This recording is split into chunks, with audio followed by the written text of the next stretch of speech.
사람들은 수행이라 하면 대개 특별한 의식이나 깊은 산중에서의 고행을 떠올립니다. 그래서 보통의 사람들은 나는 일상에 매여 수행을 할 수 없다는 체념을 품곤 합니다. 그러나 부처님께서는 이렇게 말씀하셨습니다. 걷는 그대로가 수행이요. 먹는 그대로가 수행이며 말하는 그대로가 수행이다. 왜 이렇게 말씀하셨을까요? 그 이유는 수행의 본질이 특별한 행위에 있지 않기 때문입니다. 수행은 오직 마음을 살피는 깨어있음에 있습니다. 우리가 무심히 걷는 한 걸음도, 탐욕으로 가득한 밥 한 숟가락도, 성난 마음에서 나온 거친 한마디 말도 모두 그대로 업이 되어 삶을 물들입니다. 하지만 그 순간을 자각하고 깨어 있다면 같은 행위가 곧 수행이 됩니다. 즉, 수행은 어디까지나 삶을 어떻게 대하느냐의 문제입니다. 걷는 발걸음이 불평과 불만의 걸음이 될 수도 있고, 감사와 자각의 걸음이 될 수도 있습니다.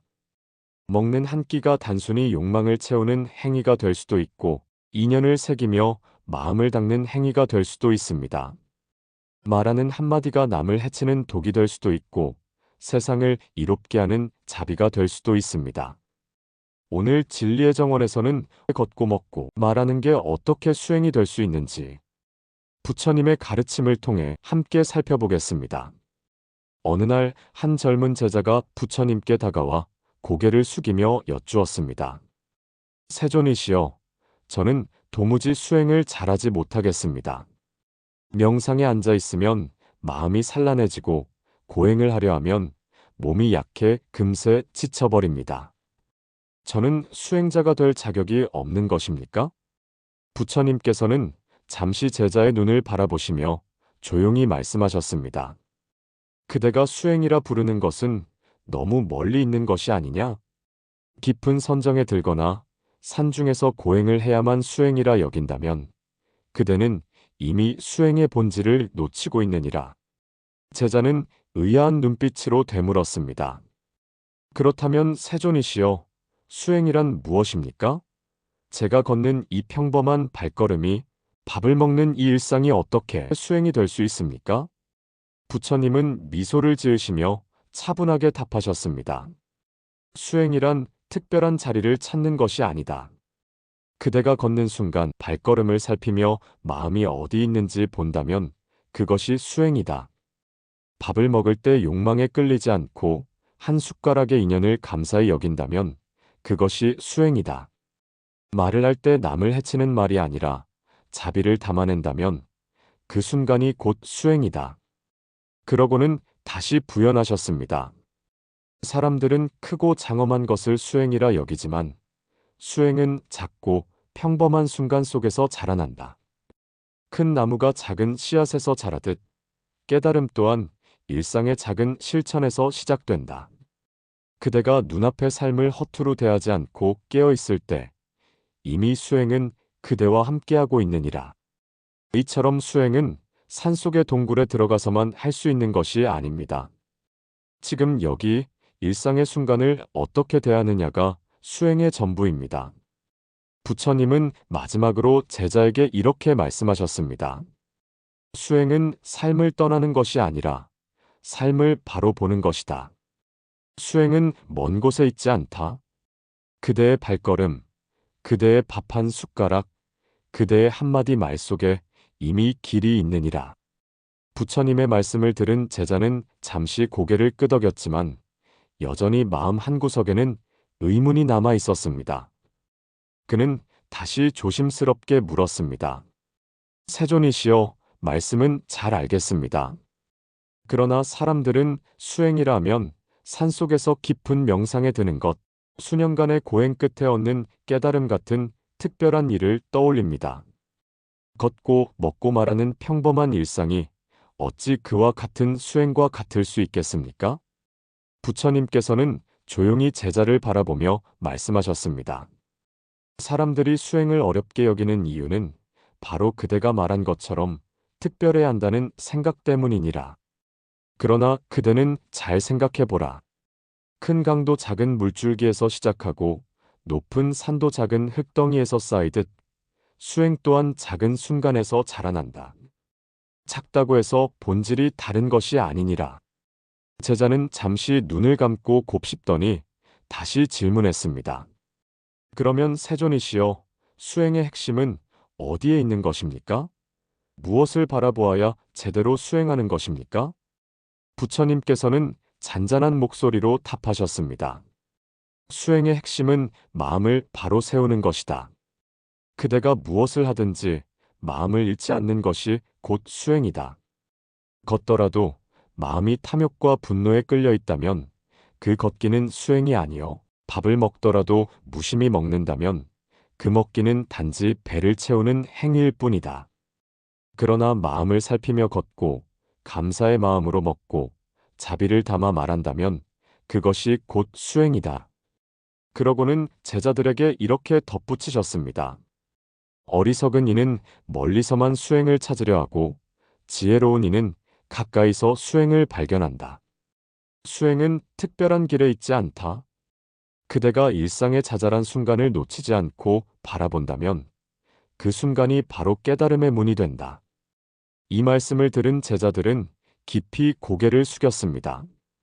다음은 부처님의 가르침이 실제 삶 속에서 어떻게 드러나는지 여러 일화를 통해 함께 살펴보겠습니다.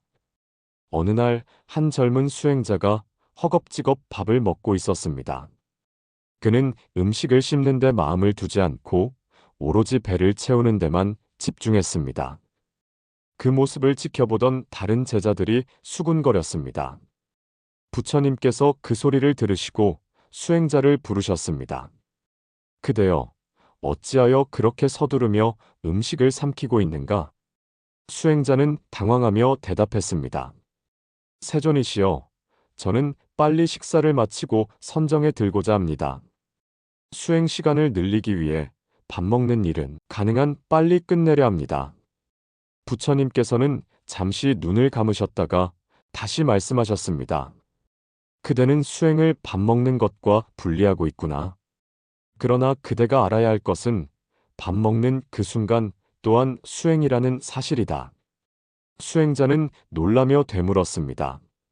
세존이시여, 밥을 먹는 것이 어찌 수행이 될 수 있습니까? 그것은 단지 몸을 위한 행위일 뿐 아닙니까? 부처님은 빙그레 미소를 지으며 곧장 답하셨습니다. 밥 한 숟가락이 그대에게 오기까지 얼마나 많은 인연이 얽혀 있는지 아느냐? 흙을 일군 농부의 땀, 씨앗을 키운 햇볕과 비, 그 곡식을 실어 나른 사람들, 음식을 준비한 이들의 손길. 수많은 인연이 모여야 비로소 그대 앞에 한 그릇의 밥이 놓이는 것이다. 그대가 이 인연을 생각하지 않고 허겁지겁 먹는다면 그것은 단지 탐욕일 뿐이다. 그러나 그 인연을 떠올리며 감사히 먹는다면 밥을 먹는 순간이 곧 수행이 된다. 부처님은 다시금 강조하셨습니다. 수행은 앉아있는 시간에만 이루어지는 것이 아니다. 마음이 깨어있는 곳마다 수행은 드러난다. 밥을 먹는 그 순간 마음이 탐욕과 불평에 사로잡혀 있다면 그것은 수행이 아니다. 그러나 한 숟가락마다 감사와 자각을 담는다면 그대는 이미 수행을 하고 있는 것이다. 그날 이후 그는 식사 때마다 허겁지겁 먹는 습관을 버리고 밥 한 숟가락을 입에 넣을 때마다 감사의 마음을 담았습니다. 다른 제자들도 그 모습을 보고 크게 배우게 되었습니다. 이처럼 밥 먹는 일은 깨어있지 않으면 탐욕의 행위가 되지만 인연을 새기며 감사히 먹는다면 그것이 곧 수행이 됩니다. 어느 날 한 제자가 부처님을 따라 길을 걷고 있었습니다. 그는 발걸음을 옮길 때마다 한숨을 쉬며 중얼거렸습니다. 왜 제 길은 늘 이렇게 험합니까? 돌부리에 걸려 넘어지고 비에 젖어 진흙탕을 지나야 하고 남들이 가는 길은 평탄해 보이는데 어째서 저만 이런 고생을 해야 하는지 모르겠습니다. 그의 불평은 계속 이어졌습니다. 이 길도 제 삶도 왜 이렇게 힘든 걸까요? 아마 저의 업이 무거운 탓이겠지요. 부처님께서 걸음을 멈추시고 제자를 바라보며 말씀하셨습니다. 그대여, 왜 남의 길과 자신의 길을 비교하며 스스로 괴로워하는가? 지금 내딛는 이 한 걸음을 제대로 보지 못한다면 아무리 천리를 걸어도 깨달음을 얻지 못할 것이며 그 어떤 수행도 공허할 뿐이다. 제자는 어리둥절한 표정으로 되물었습니다. 세존이시여, 저는 단지 제 길이 고되고 남들보다 불리한 것 같아 불평한 것뿐입니다. 어찌 그것이 수행과 연결됩니까? 부처님은 발밑에 흙을 가리키며 말씀하셨습니다. 이 땅을 보아라. 그대가 지금 딛는 땅은 험할 수도 있고 평탄할 수도 있다. 그러나 땅이 수행을 가르치는 것이 아니다. 발걸음을 내딛는 그 순간 그대의 마음이 깨어 있으면 험한 길도 수행의 길이 되고 마음이 방황하면 아무리 평탄한 길을 걸어도 번뇌의 길이 될 뿐이다. 제자는 잠시 발걸음을 멈추고 땅을 바라보았습니다. 흙먼지와 돌, 진흙으로 가득한 길이 눈에 들어왔습니다. 그는 다시 물었습니다. 그렇다면 저는 이 길을 어떻게 걸어야 합니까? 부처님께서 차분히 답하셨습니다. 한 걸음을 내디딜 때마다 나는 지금 걷고 있다는 것을 알아차려라. 그대의 발이 흙을 밟을 때 그 감각을 느끼고 그 순간을 놓치지 말라. 비록 길이 험하다 하더라도 마음이 한 걸음에 머무르면 고통은 사라지고 그 길은 수행의 길이 된다. 그 말을 들은 제자는 깊은 숨을 내쉬며 발을 내디뎠습니다. 이번에는 불평이 아니라 발바닥에 닿는 흙의 감촉을 느끼며 걸었습니다. 이상하게도 길은 전과 다르지 않았지만 마음속 불만은 점차 사라지고 고요함이 찾아왔습니다. 그는 그제서야 험한 길을 만든 것이 다름 아닌 자신의 마음임을 알게 되었고 지금 내딛는 이 발걸음이 수행이 될 수 있다면 그의 삶의 모든 길 또한 수행의 길이 될 수 있음을 비로소 깨달았습니다. 어느 날 두 명의 수행자가 마당에서 심하게 다투고 있었습니다. 처음에는 작은 의견 차이였으나 곧 목소리가 높아졌고 마침내 서로에게 거친 말이 오갔습니다. 너는 언제나 게으르다. 네가 뭘 안다고 감히 나를 꾸짖느냐? 주변의 제자들은 당황했지만 말릴 엄두를 내지 못했습니다. 그때 부처님께서 걸음을 멈추시고 두 사람을 조용히 불러 세우셨습니다. 부처님은 잠시 그들을 바라보며 말씀하셨습니다. 그대들의 얼굴은 이미 분노로 붉게 달아올랐구나. 그대들이 주고받은 말은 화살과 같아 이미 상대의 가슴에 깊이 꽂혔다. 상처는 말로 남기 쉬우나 치유는 오랜 시간이 걸리느니라.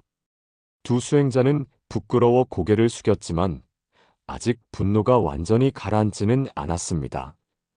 이를 간파한 부처님께서는 다시 말씀하셨습니다. 불은 불씨에서 시작된다. 말 또한 그러하다. 그대들이 던진 한마디가 곧 불씨가 되어 서로의 마음을 불태우고 있다. 작은 불씨를 지금 끄지 않는다면 이 불길은 수행 전체를 태워버릴 것이다. 그제야 두 수행자는 자신들의 말이 단순한 언쟁이 아니라 수행의 길을 가로막는 큰 장애가 될 수 있음을 깨달았습니다. 부처님은 마지막으로 차분히 말씀하셨습니다. 말은 업의 근원이 된다. 자비로운 마음에서 나온 말은 상대를 살리고 분노에서 나온 말은 상대를 해칠 뿐 아니라 스스로에게 상처를 남긴다. 그러므로 입을 열기 전 반드시 이 말이 자비로운가, 이 말이 유익한가를 살펴야 한다. 그것이 곧 수행이다. 두 수행자는 부끄러운 마음으로 서로에게 합장하며 말했습니다. 저의 성냄이 업이 되어 형제를 해칠 뻔했습니다. 이제는 말하기 전에 먼저 제 마음을 살피겠습니다. 그날 이후 제자들은 서로에게 거친 말을 삼가고 부드럽고 자비로운 말로 대화를 이어가려 힘썼습니다. 그들의 변화는 다른 제자들에게도 큰 교훈이 되었습니다. 이렇듯 말은 단순한 소리가 아니라 업의 씨앗입니다. 분노의 말은 불씨가 되어 마음을 태우고 자비의 말은 향기가 되어 마음을 살립니다. 말을 다스리는 것이 곧 수행입니다. 한 제자가 매일같이 우물에서 물을 길어오는 일을 맡고 있었습니다.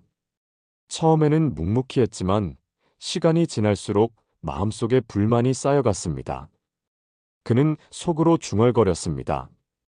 다른 제자들은 선정에 들고 부처님 곁에서 법문을 배우는데 나는 왜 매일 이런 허드렛일만 해야 하는가?